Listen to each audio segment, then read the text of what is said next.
ಸ್ನೇಹಿತರೆ, ಕುತೂಹಲ 8 ಮೂರನೇ ಪಾಠ ಆರೋಗ್ಯ ಅನನ್ಯ ನಿಧಿ ಅನ್ನುವಂತಹ ಒಂದು ಸುಂದರವಾದ ಪಾಠವನ್ನ ಅಭ್ಯಾಸ ಮಾಡ್ತಾ ಇದ್ದೇವೆ.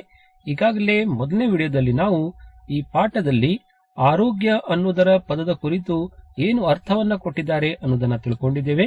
ಜೊತೆಗೆ ನಾವು ಹೇಗೆ ಆರೋಗ್ಯವಾಗಿರಬಹುದು ಅನ್ನೋದು ಕೂಡ ಆ ವಿಡಿಯೋದಲ್ಲಿ ಅರ್ಥ ಮಾಡ್ಕೊಂಡಿದ್ದೇವೆ. ಇನ್ನು ಈ ವಿಡಿಯೋದಲ್ಲಿ ನಾವು ಆರೋಗ್ಯಕರ ಜೀವನ ಶೈಲಿಯ ಕುರಿತು ತಿಳಿದುಕೊಳ್ಳೋಣ. ಅದನ್ನ ಅರ್ಥ ಮಾಡ್ಕೊಳ್ಳಿಕ್ಕೆ ಚಟುವಟಿಕೆ 3.3 ನಾವೀಗ ಹೋಲಿಕೆ ಮಾಡೋಣ ಅಂತ ಇಲ್ಲೊಂದು ಚಟುವಟಿಕೆ ಕೊಟ್ಟಿದ್ದಾರೆ. ಅದರಲ್ಲಿ 2 ಚಿತ್ರವನ್ನ ಕೊಟ್ಟಿದ್ದಾರೆ. ಮೊದಲನೇ ಚಿತ್ರದಲ್ಲಿ ತಾವು ನೋಡ್ತಾ ಇದ್ದೀರಿ, ಉದ್ಯಾನವನ ತುಂಬಾ ಸುಂದರವಾಗಿದೆ, ಸ್ವಚ್ಛವಾಗಿದೆ ಮತ್ತು ಸರಿಯಾಗಿ ಇಲ್ಲಿ ಮೇಂಟೈನ್ ಮಾಡಿರುವಂತಹ ಒಂದು ಉದ್ಯಾನವನ ಆಗಿದೆ.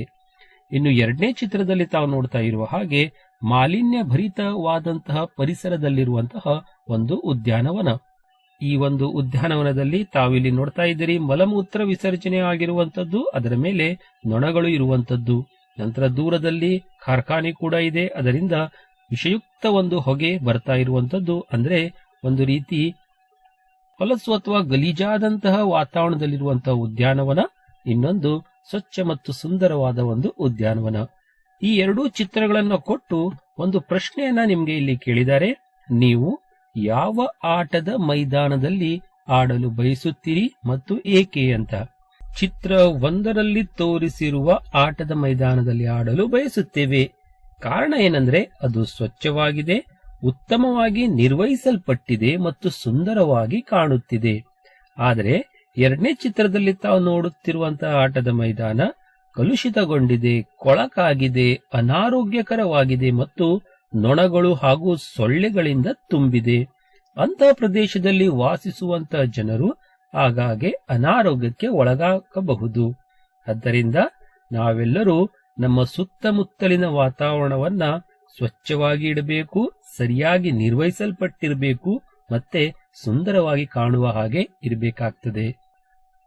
ಇದರಿಂದ ನಾವು ನಮ್ಮ ಆರೋಗ್ಯವನ್ನ ಕಾಪಾಡಿಕೊಳ್ಳಲು ಸಹಾಯವಾಗ್ತದೆ. ಹಾಗಾದರೆ ಈ ರೀತಿಯಾದಂತಹ ಸ್ವಚ್ಛವಾದ ಸುಂದರವಾದ ವಾತಾವರಣದಲ್ಲಿ ನಾವು ಇರಬೇಕಂದ್ರೆ ಕೆಲವೊಂದು ಜೀವನ ಶೈಲಿಯನ್ನ ನಾವು ರೂಪಿಸಿಕೊಳ್ಬೇಕಾಗ್ತದೆ.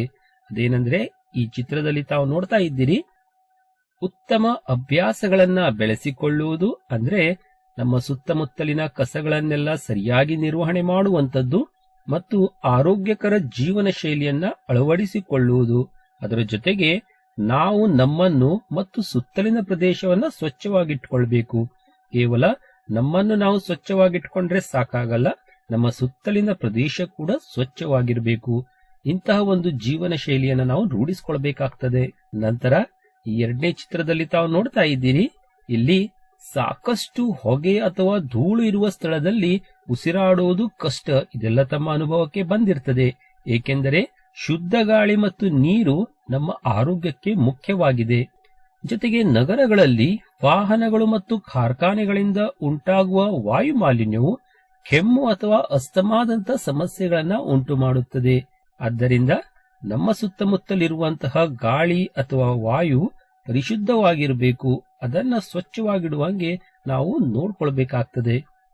ಇನ್ನು ಗಾಳಿಯು ಎಷ್ಟು ಸ್ವಚ್ಛವಾಗಿದೆ ಅಂದರೆ ಗಾಳಿಯಲ್ಲಿ ಮಾಲಿನ್ಯತೆ ಎಷ್ಟು ಕಡಿಮೆ ಇದೆ ಅಥವಾ ಎಷ್ಟು ಮಾಲಿನ್ಯ ಹೆಚ್ಚಾಗಿದೆ ಅಂತ ತಿಳಿಯುವುದಕ್ಕೆ ನಾವು ವಾಯು ಗುಣಮಟ್ಟ ಸೂಚ್ಯಾಂಕ ಅಂತ ಹೇಳ್ತೇವೆ. ಇಂಗ್ಲಿಷ್ ಅಲ್ಲಿ AQI. ಎ ಅಂದ್ರೆ ಏರ್, ಕ್ಯೂ ಅಂದ್ರೆ ಕ್ವಾಲಿಟಿ, ಐ ಅಂದ್ರೆ ಇಂಡೆಕ್ಸ್, ಏರ್ ಕ್ವಾಲಿಟಿ ಇಂಡೆಕ್ಸ್ ಅಂತ. ಇದು ನಮ್ಗೆ ಗಾಳಿಯಲ್ಲಿರುವಂತಹ ಸ್ವಚ್ಛತೆ ಅಥವಾ ಗಾಳಿಯು ಎಷ್ಟು ಪರಿಶುದ್ಧವಾಗಿದೆ ಅಂತ ತಿಳ್ಕೊಳ್ಳಿಕ್ಕೆ ಸಹಾಯ ಮಾಡ್ತದೆ.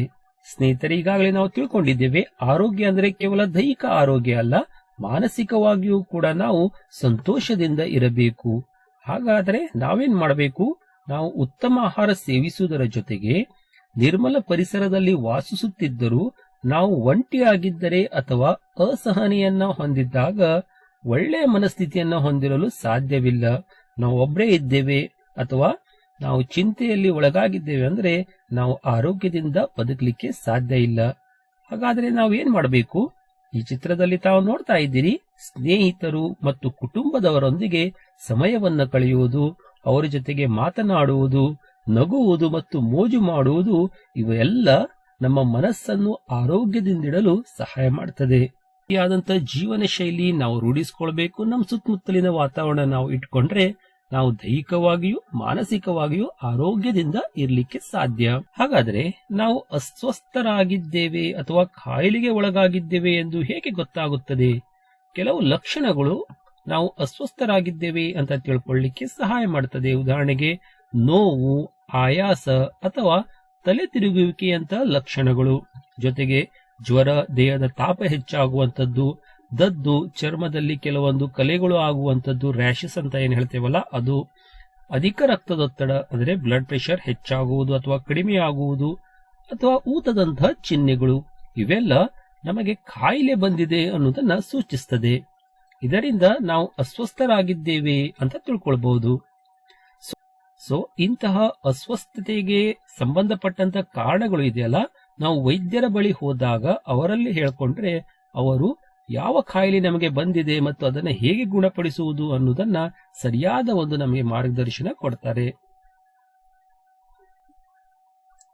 ಆದ್ದರಿಂದ ನಮ್ಮ ಅಸ್ವಸ್ಥತೆಗೆ ಕಾರಣವೇನು ಎಂಬುದನ್ನು ಅರ್ಥ ಮಾಡಿಕೊಳ್ಳಲು ನಮ್ಮ ವೈದ್ಯರಿಗೆ ಅದು ಸಹಾಯ ಮಾಡುತ್ತದೆ. ಇನ್ನು ಮುಂದಿನ ಒಂದು ವಿಡಿಯೋದಲ್ಲಿ ನಾವು ರೋಗಗಳು ಉಂಟಾಗಲಿಕ್ಕೆ ಕಾರಣಗಳೇನು ಮತ್ತು ರೋಗದ ಮುಖ್ಯವಾದ 2 ವಿಧ ಯಾವುದು ಅನ್ನೋದನ್ನ ತಿಳ್ಕೊಳ್ಳೋಣ. ಅದಕ್ಕಾಗಿ ಏನ್ ಮಾಡಬೇಕು, ಚಾನೆಲ್ ಸಬ್ಸ್ಕ್ರೈಬ್ ಮಾಡಬೇಕು. ಈ ವಿಡಿಯೋ ಇಷ್ಟ ಆದ್ರೆ ಲೈಕ್ ಕೊಡ್ರಿ, ಮತ್ತೆ ಏನೇ ಸಮಸ್ಯೆಗಳು ಅಥವಾ ಪ್ರಶ್ನೆಗಳು ಇದ್ರೆ ಕಮೆಂಟ್ ಬಾಕ್ಸ್ ಅಲ್ಲಿ ಹಾಕಿ ಅಂತ ಹೇಳ್ತಾ ಧನ್ಯವಾದಗಳು.